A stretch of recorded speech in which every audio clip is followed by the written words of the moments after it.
Why does everyone in specialty coffee seem to hate dark roasts? It's a good question. Honestly, when you get into the industry, you start seeing people, when you ask for a dark roast, like, dark roast.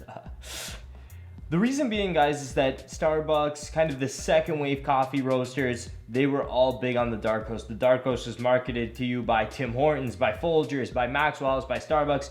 And I think, honestly, staying away from the dark roast, especially early on when people were bringing about third wave coffee with a focus on origin and sourcing and kind of roast profile, when there was a focus on quality like that, a good way for them to differentiate themselves was to not roast things dark. The other thing is that even if you take a great coffee and you roast it dark, you're gonna taste the roast more than you're gonna taste the actual origin characteristics of the coffee. So it's very hard to stand out with a dark roast.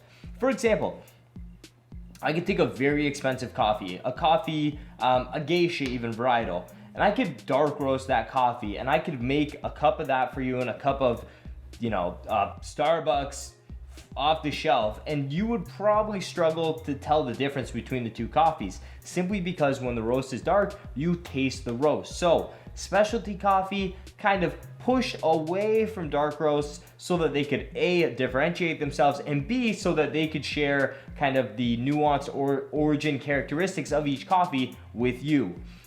So, is it okay to like dark roasts? I guess that's the question we're answering here.